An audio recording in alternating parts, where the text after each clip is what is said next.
24 TV-ին շարունակում է աշխատանքը, տաղավարում այսօր իմ հյուրն է իրանցի վերլուծաբան Փույա Հուսեյնին։ Բարև ձեզ, պարոն Հուսեյնի։ Բարև ձեզ։ Շնորհակալ եմ մեզ հյուրընկալվելու համար։ Նույնպես է, շնորհակալություն։ Խոսենք Իրանում ստեղծված իրավիճակը, հիմա ինչ փուլում է, փոխադարձ փաստորեն հրետակոծությունը, հրթիռակոծությունը շարունակվում է եւ տեղեկություն եղավ, որ Իսրայելի պաշտպանության բանակը հարվածել է Թեհրանի կառավարական շենքերին, այդ թվում նախագահ Մասուդ Փեզեշքյանի նստավայրին։ Ինչ կասեք այս առումով, ինչ տեղեկություններ դուք ունեք։ Պատերազմը ընթանում է, երեք կողմերը միմյանց հարվածում են, որդեգրել է այդ քաղաքությունը Իսրայել եւ Ամերիկայը, որ բոլոր պետական եւ մասնավոր եւ դաժե բնակելի շենքերը Թեհրանում, այլ վայրերում հերթարակոծում է։ Նույն գործելավոճը մենք տեսել ենք Գազայում, Լեբնանում եւ ուզում են բոլոր ենթակառույցները Իրանին հերթարակոծեն, ռազմական օբյեկտները, ոստիկանական շենքերը եւ անգամ չեն խնայում դեպրոց, հիվանդանոց եւ ինչպես տեղի ունեցալ Գազայում, ամեն ինչը փորձում են ոչնչացնել եւ իրենց Այսինքն քաղաքացիական բնակչությունն է հիմա էլ թիրախում հայտնվել։ Այո, շատ քադրեր կան, հիվանդանոցը մենք տեսանք, դպրոցը ցույց են տալիս, այո, որ քաղաքացիական բնակչությունը թիրախավորվում է, որը շատ ամոթանք է այդ կողմերի համար, որ շատ խոսում են մարդու իրավունքների մասին եւ խոսում են ազատությունի մասին, այդպեսի ռմբակոծելով ժողովրդին ուզում են իրանց համար ազատություն բերեն, ինչպես բերել են Իրաքում ազատություն, ինչպես բերել են Աֆղանստանում ազատություն, ինչպես բերել են Լիբիայում ազատություն, ինչպես բերել են Սիրիայում, հիմա էլ Իրանի հերթը իրանց ասելով ազատություն են բերում։ Իսկ բանակցությունները վերսկսելու հնարավորություն կա, որովհետև մի պահ խոսեցին, որ համաձայն են բանակցությունների, Թրամփն ասաց ինձ դիմել են Իրանից, որ բանակցենք, հետո կարծես թե փոշմանեցին, հիմա ինչ փուլում է։ Ոչ, բանակցությունների խոսք այս պահին չկա, որովհետև Իրանը բանակցությունների մեջ էր երկրորդ անգամ, որը իրեն խախտեցին բոլոր միջազգային իրավունքները, օրենքները եւ հենց բանակցությունների մեջ սկսեցին պատերազմել եւ իրենց ինչ որ չեն կարա ստանան բանակցությունների սեղանին փորձում են ուժով ստանան եւ դա իրենց գործը։ Այսինքն Իրանի կողմից ցանկություն չկա բանակցելու։ Չեն կարա բանակցություն համարեն դա միագոմանի թրադրանք է, բանակցությունը դրա մասին է, որ փոխզիջումներ լինի, իրենց ուզում են իրենց կամքը թելադրեն Իրանի ժողովրդին, այդպես պիտի արեք, չպիտի զենք ունենաք, չպիտի էներգիա ունենաք, խաղ էներգիա ունենաք, միջուկային չպիտի են ունենաք, այսինքն իմպորտենտ բեդություն են ուզում, ըստ տարածաշրջանում Իրանից սարքեն, որը Իրանի համար ընդունելի չէր, ավելի լավ է պատերազմես, եթե անգամ պարտվում ես պատվով պարտվես, բայց Իրանը մինչև վերջին շունչը պայքարելու է, դիմադրելու է եւ թույլ չի տալիս, որ նման թելադրանքներ, նման նեգերդումներ Իրանի դեմ կատարի։ Իրանի առաջին դեմքին են սպանել հոգևոր առաջնորդին, ինքը ոչ պատրաստ եղավ վերջին պահին, մինչև վերջին պահին բունկեր գնա, անգամ իրեն բոլորը գիտեին, անվտանգությունը գիտեր, ինքը գիտեր, որ հարվածելու են Իրանին, որ հարվածելու են ինքը առաջին թիրախ է լինելու, բայց ասես եթե վտանգ լինի Իրանի վրա, ես էլ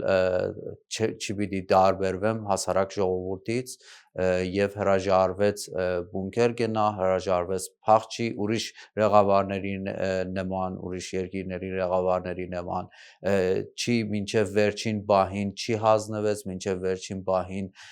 Իրանի շահերը պաշտպանեց, ոչ մի բանակցությունների անգամ գիտեր, որ նման դեպք կարող է պատահի իր կյանքի համար, անգամ Իրանի շահերը անգամ մի նիշ հետ չի կայնեց Իրանի շահերից։ Անգամ ընտանիքը սպանվեց փաստորեն։ Անգամ ընտանիքը սպանեց, բայց ինքը ոչ միայն քաղաքական գործիչ չէր, այլ բազմաթիվ 300-ից ավել միլիոն շիայական համայնքի ամբողջ աշխարհի հոգևոր առաջնորդ էր։ Ինքը իր մահեր պետք է սիմվոլական լիներ այդ համայնքի համար, պիտի պատվով լիներ, պետք է չի թույլ տալ, որ նվաստացնեին իրենց թշնամիները եւ հերավար շատ հիմա մեծացնում են, որ ոնց որ հերոսություն են արել հերավարությունով քանի հազար կիլոմետրից հերթիրով, ինքը իր աշխատանքի վայրով իրան թիրախավորել են, դա ռազմարվեստի մեջ շատ մեծ բան չի եւ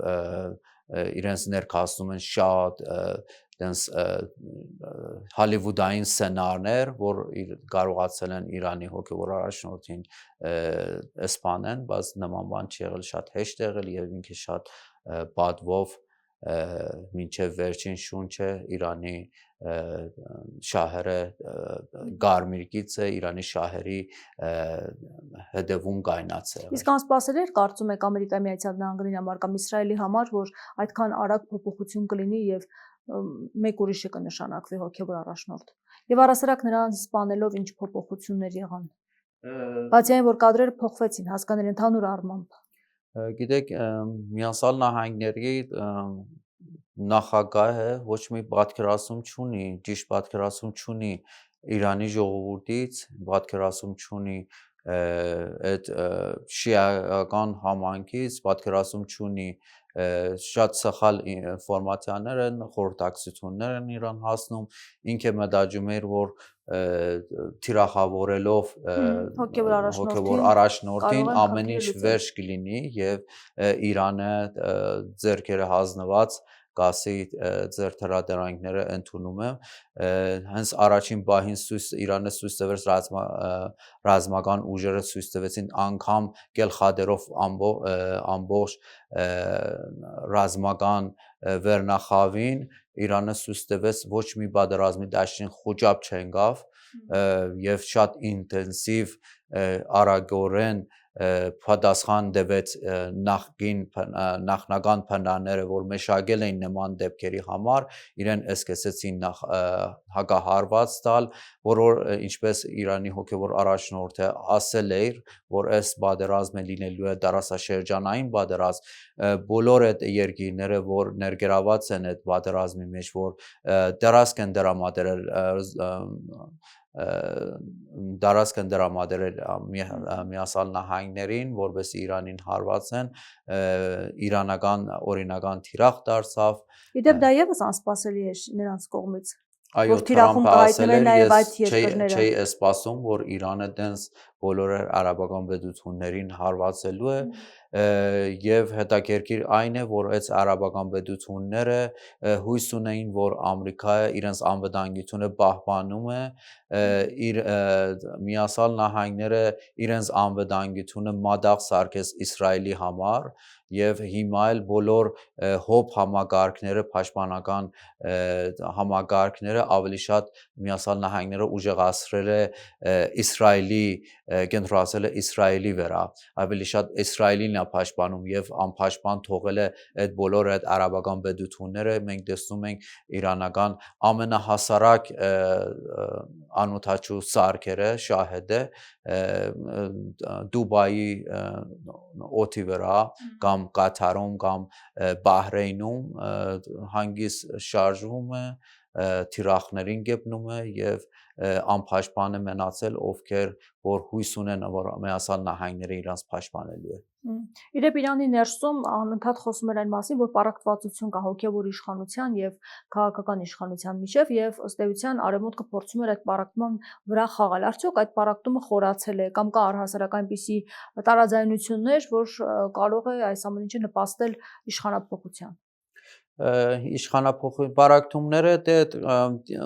երկու թև են եղել, հայտնի թև են եղել Իրանում, մեկ բարեփոխականներ են եւ պահպանողականներ են, իհարկե նման ուժի հոգևոր առաջնորդի չլինելու ժամանակ իհարկե կարող է ինչ-որ մերսակցություն լինի, որ այդ թևերի մինչև, բայց ամեն դեպքում այդքան չի խորանա, որ բերի քաոս Իրանի մեջ, բայց իրեն այդ հարցը լուծելու են, որովհետև հիմա հարցը Իրանի հարցը, Իրանի գոյությունի հարցը, այսինքն հիմա միաբանված են եւ այդ պառակտվածությունը չկա։ Այո, կարող է ուժերը բաժանեն իրենց մեջ, բայց դենց բարակտում չի բերելու։ Իսկ հասարակության մեջ։ Հասարակությունի մեջ տնտեսական եւ սոցիալ-տնտեսական զաներ վիճակում զանգված կա Իրանում, որ դժգոհ են, դա հայտնի է եւ փորձեցին մի քանի ամիս առաջ այդ զանգվածը Իրան խաղաղ զայնը բարձրացնեն, փողոց դուրս եկան, այդ զանգվածը օգտագործեցին Միացյալ Նահանգները եւ Իսրայելը իրենց գործակալական սանսերի միջոցով ներսում սադրություն մեծրեցին այդ խաղաղ սուսարարների մեջ, մետան այդ գործակալները եւ բախում սարքեցին ոստիկանությունի եւ սուսարարների մեջ, բերեցին այդ խաղաղ սույսերը բերեցին դեպի բախում, հրահրում էին այդ էմոցիայի երիտասարդությունները, որ ոստիկանությունի շենքեր կերավեն, պետական շենքեր կերավեն, նման բան բախում բերեցին, որը շատ ցավալի դեպքեր տեղի ունեցավ, սոցիալ-տնտեսական իրավիճակի փաջարը, գլխավոր փաջարը էլի արևմուտք է, դարիներ շարունակ 30-40 տարի Իրանին ենթարկել են ամենազաներ պատժամիջոցներ եւ մեկոսացել են Իրանը, այսինքն այդ տնտեսական իրավիճակը իրանց փաջարով է, հետո փաջարահետևանքային բանը օգտագործում են Իրանի դեմ եւ հիմա հույս ունեն, որ երբ որ կարողանան ուժայինները թիրախավորեն եւ թույլատնեն դիմադրությունը քիչ լինի, նորից այդ զանգվածը իրենց գործակալների միջոցով դուրս բերեն փողոցում եւ քաղաքացիական բادرած սարքեն, քաոս սարքեն ներսում, փորձեն պետական շենքի գրավեն։ Նրանց թիվը մեծ է, նրանք կարող են դա անել, թե ոչ, որովհետեւ ցույց էին տալիս կադրեր, որ քաղաքացիները դուրս տոնում էին Խամենեիի մահը, իրանցի քաղաքացիներ։ Արդյոք նրանց թիվը մեծ է եւ իշխանափոխություն հնարավոր է։ Մեծ է, բայց ոչ թե այդքան, որ կարողանան նման քայլին դիմեն, նման կարողանան ամբողջական քայլին դիմեն, կան դժգոհ ժողովուրդ, որը կարող է կառավարությունը իշխանությունը չեն սիրում, դա փաստ է, բայց դրանց դեմ էլ կա մեծ զանգված մեծ քանակի ժողովուրդ, որը այդ քանի օրը մենք տեսնում ենք բոլոր իրանական քաղաքներում միլիոններ ժողովուրդը դուրս եկան եւ աջակցեցին, սեկում էին եւ աջակցում են իշխանությունը եւ դրա այդ սցենարին դիմադրելու համար իրեն պետք է փողոցում մնան, որովհետեւ երբ որ հնանավորություն ունենա Իսրայելը Ամերիկայը կփորձի այդ դժգոհ զանգվածը նորից փողոցում բերի, պետք է ժողովուրդը շատ զգուշ լինի։ Հիմա նպատակը իշխանափոխություն նաեւ անելն Ամերիկայի Միացյալ Նահանգներ, այսինքն նրանք խոսում են միջուկային ծրագրի մասին, ուրանի հարստացման մասին, հիմա խոսում են արդեն իշխանափոխության մասին, այսինքն ուղիղ միջամտություն Իրանի ներքին կյանքին։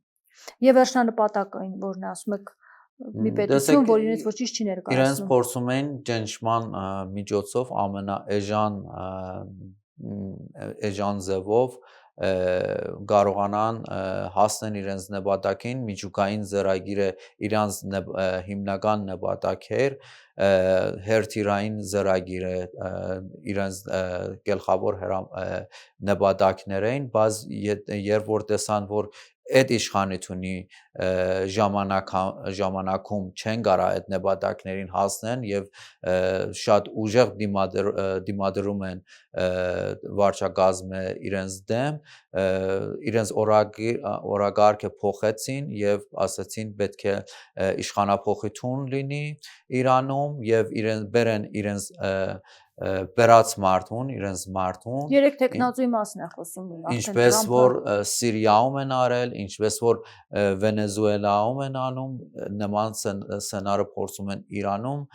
կատարեն, իրանց դերացու մարդը դնեն, որը կարողանան հեշտ ու հանգիստ Իրանի ռեսուրսները տարիներ շարունակ թալանեն, Իրանին թույլատնեն ռազմականապես թույլատնեն եւ Իսրայելը սարքեն ամբողջ տարածաշրջանում գլխավոր հեգեմոնը եւ մենակ պետությունը, մենակ երկիրը, որ Իսրայելի դեմ պայքարում է, դիմադրում է տարածաշրջանում, էդել գոտրեն եւ ոչնչացնեն։ Հիմա միայնակ ինչ հնարավորություններ ունի Իրանը պայքարելու, փաստորեն 11 երկիր, եթե ոչ ուղիղ, ապա ներգրաված է այս պատերազմում, թեկուզ իրենց տարածքը տվել են, որպեսզի օգտագործվի Իրանի դեմ։ Հիմա միայնակ որքան կարող է պայքարել։ Տեսեք, Իրանը խաղաղակարգները շատ մեծ է, Իրանը ունի մեծ ռազմական պոտենցիալ, իհարկե մենք կերվում ենք գլխավոր պատերազմը Իրան եւ Միացյալ Նահանգներու Իսրայելի մեջ է, երկու աշխարհի ամենահզոր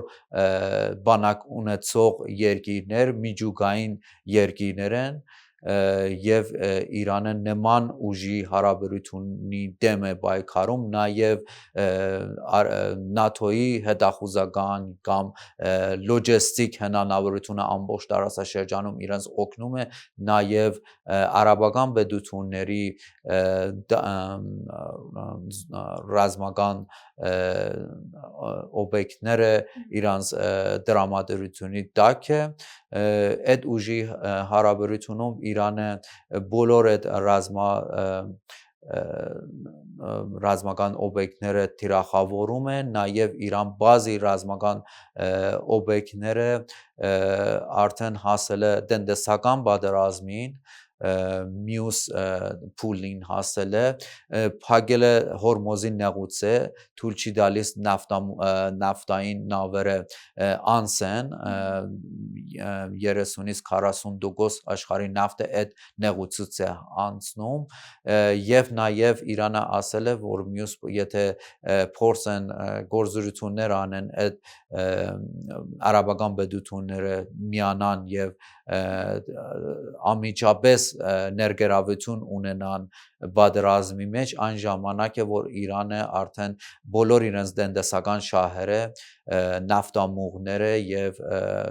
նավթամշակման գործարանները թիրախավորելու է, բոլոր այդ արաբական պետությունները կախված են իրենց ամբողջ գումարը, փողը, բյուջեը կախված է նավթից, եթե խաթարվի Իրանը այդ նավթային տրանզիտը եւ նավթային վաճառքը աշխարհում, բոլոր այդ պետությունները անկարող կլինեն եւ նաեւ նավթի գինը կբարձրանա աշխարհում, ամբողջ աշխարհի տնտեսության վրա կազդի, այդպեսի հիմա քաղաքությունը վարելու, որպեսի ջնշի ամբողջ այդ պետությունները եւ նաեւ այլ պետությունները, որպեսի շատ փորձեն ջնշման տակ այդ պատերազմը դադարեցնել։ Դուք կարծում եք երկարատև գոնե մի քանի շաբաթ կտևի այս պատերազմը։ Իրանը պատրաստ է անգամ մի քանի ամիս գերվելու, բայց մենք մեր հողում են գերվում, բայց Միացյալ Նահանգները հեռավորությունից եկել է այստեղ իրենց բոլոր ռազմական հնարավորությունները սահմանափակ է Թրամփը ասել է որ մոտավորապես մի 4 շաբաթ է տևելու այդ պատերազմը իրենց հաշվարկներով կամ մի քիչ ավել էլ իրենց կարող է այդ հաշվարկ անեն այսինքն կարանք վերլուծենք որ իրանց բոլոր ռազմական ռեսուրսները բավարարում է այդքան Իրանը ինչքան կարողանա այդ ավիակիրները որ տեղակայել է ավիակիրները երբ որ մոդիկացնում են Իրանին թիրախավորում է Իրանը 4 բալեստիկ հերթիրը Աբրահամ Լինքոլնի նավակիրի վրա որը շատ արագ ինքը հեռացել է դարաշրջանից ու գնացել է հնդկական օվկիանոսում ինքը տեղավորվել է երբ որ փորձում է մոդիկանալ Իրանը թիրախավորում է Իրանի համար հեշտ թիրախ է եւ բոլոր ռազմաբազաները դարաշրջանում էլ Իրանի թիրախի տակ են տեսնում ենք ինչ ինտենսիվ Իրանը ոչնչացնում է այդ կարողությունները իսկ ցամաքային կարող է տեղափոխվել պատերազմը այդ մասին եւս խոսում է Ցամաքայինը դժվար, որովհետև Միացյալ Նահանգները համ հանրությունը, Միացյալ Նահանգների հանրությունը, համ կոնգրեսականները դրա կողմնակից չեն, Թրամփը ընտրությունի ժամանակ խոսք էր տվել ժողովրդին, որ վերջ կտա աշխարհում բոլոր պատերազմները եւ Միացյալ Նահանգները չի ներգրավելու երկարաժամկետ պատերազմների մեջ բայց ինքը խոսք էր տվել որ First America պիտի լինի գաղափարախոսությունը բայց հիմա տեսնում ենք First Israel-ը փոխվել իր գաղափարախոսությունը ինքը էլ ճնշման տակ է եթե զոհեր շատ լինեն եթե երկար 500-ից ավել զոհի մասին խոսում Իրանը հայտարարել է 500 ավել զոհ որովհետև միայն մի ռազմաբազայում 160 զինվոր են սպանվել բայց Միացյալ Նահանգները սահմանափակում է ինֆորմացիա որովհետև եթե իսկական թիվ նշանակեն Միացյալ Նահանգների հանրությունի կողմից լրիվ այլ վերաբերմունք կստանան գաթիլային թվերը ասում են սկզբից ասում են 3 հիմա այսօր ասում են 6 է դարձել ռազմաբազաներից անգամ իրենց զինվորականները տեղափոխում են Դուբայի կամ Բահրեյնի այդ արաբական պետությունների հյուրանոցները տեղավորում են Իրանը մեկ տեղերի գտնում է եւ այդ հյուրանոցները թիրախավորում է այդ ռազմաբազաներից դուրս են գալիս տարբեր շենքերում են տեղավորվում որովհետեւ հետո ասեն Իրանը բնակելի շենք է թիրախավորել բայց բոլոր Իրանի թիրախները ռազմական են ճիշտ ինֆորմացիաները ստանում եւ տենց այդ պատերազմը այդպես իսկ աշխարհագրությունը կարող է մեծանալ պատերազմի, որովհետև Իրանը կոչ է անում եվրոպական երկրներին ձեռնպահ մնալ պատերազմին մասնակցելուց, այս մասին հայտարարել է Իրանի արտգործ նախարարության խոսնակը մեկնաբանելով Եվրոպայի պատերազմի միանալու հնարավորությունը։ Սա կլինի պատերազմական գործողություն, Իրանի դեմ ցանկացած նման գործողություն կդիտարկվի որպես ագրեսորների հետ համարձակություն։ Դա կհամարվի պատերազմ Իրանի դեմ։ Այսինքն վտանգ տեսնում է ամեն դեպքում, որ արտգործ նախարարությունը նման հայտարարություն արել, որ եվրոպական երկրները կարող են ներգրավել այս պատերազմում։ Հիմա խոսում են դրա մասին մի քանի եվրոպական պետություններ՝ Գերմանիա, Ֆրանսիա, Բրիտանիա խոսել են դրա մասին, որ ներգրավելու են այդ պատերազմին եւ այդ պատերազմի դարածքը ավելի մեծանում է 3 մինչև Կիպրոս հասավ Կիպրոսում դե բոլոր այդ ռազմական կարողությունները գործարնիչները որ դերասաշրջանում չի թիրախավորեն տեղափոխել են Կիպրոսում Իրանը հենց Կիպրոսին հերթրագործեց որտեղ կենան որտեղ տանեն Իրանը այնտեղ թիրախավորում է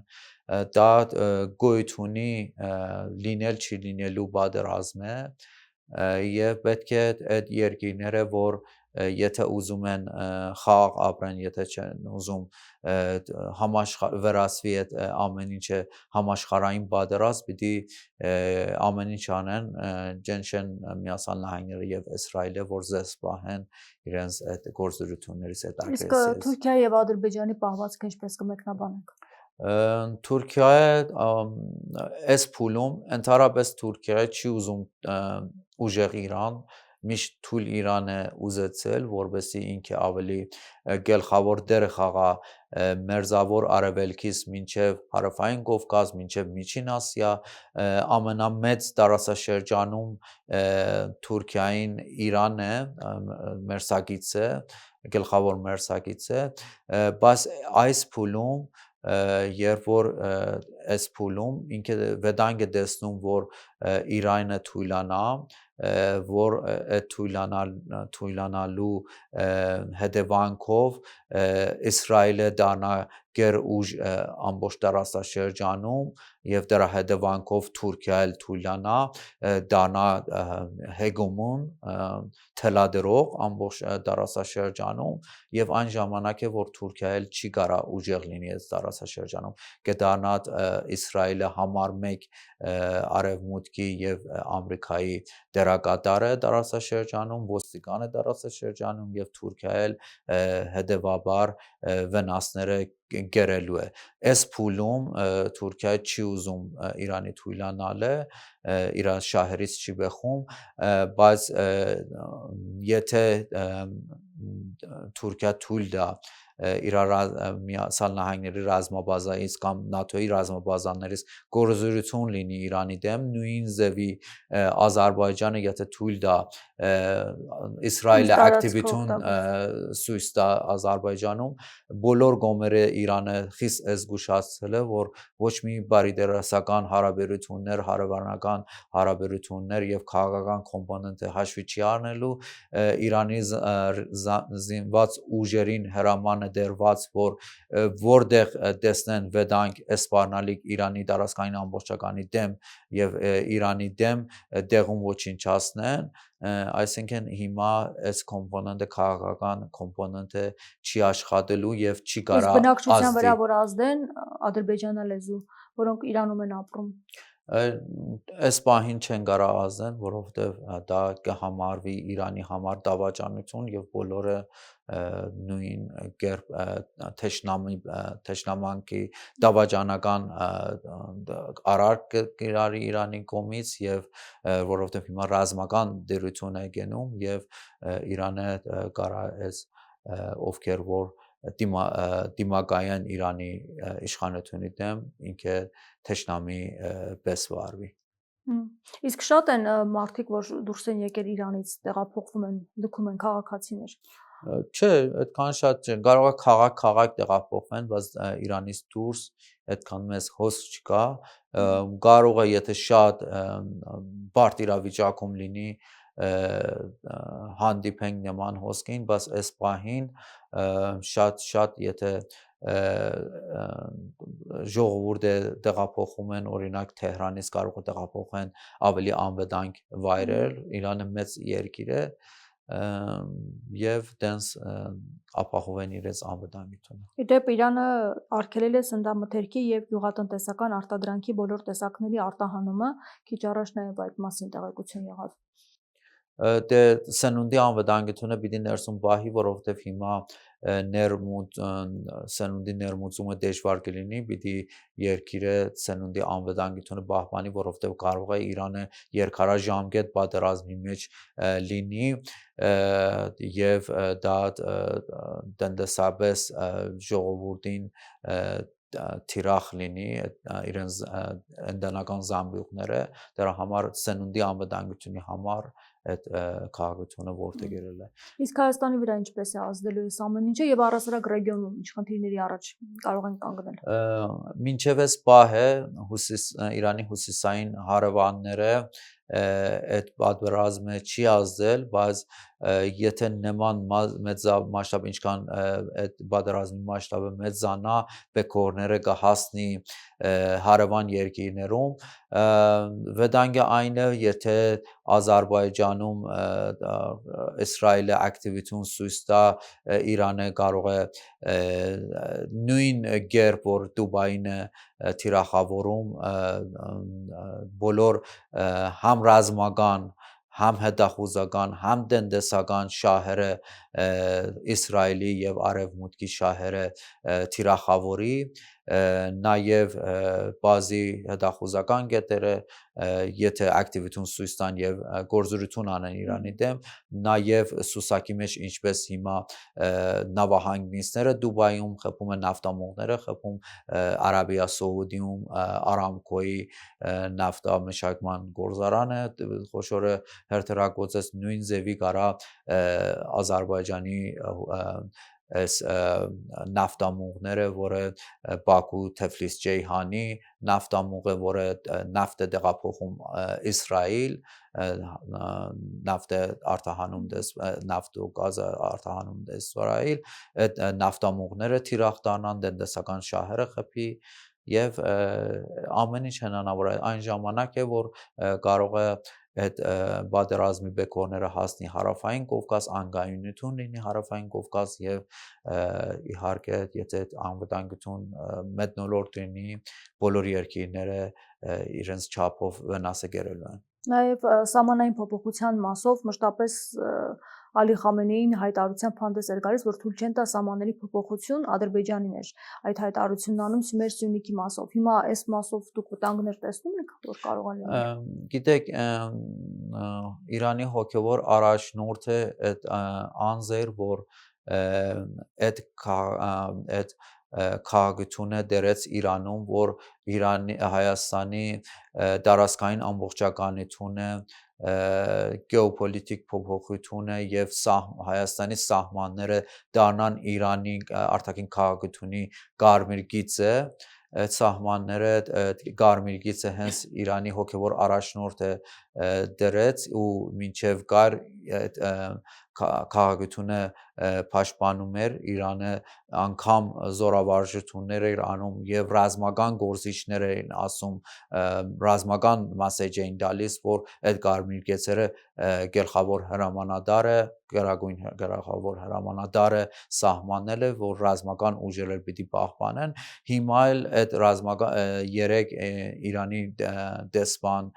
Հայաստանում դրա մասին խոսեց ասես այդ կարմիր գծերը դեռ արգա են Իրանի համար եւ ոչ մի բան չի փոխելու որովհետեւ դա Իրանի հոգևոր առաջնորդի կարմիր գծեր են եւ Իրանի բոլոր խավերի համար ոնց որ հրաման լինի եւ պահպանելու են նոր իշխանություն նոր անձինք որ գալիս են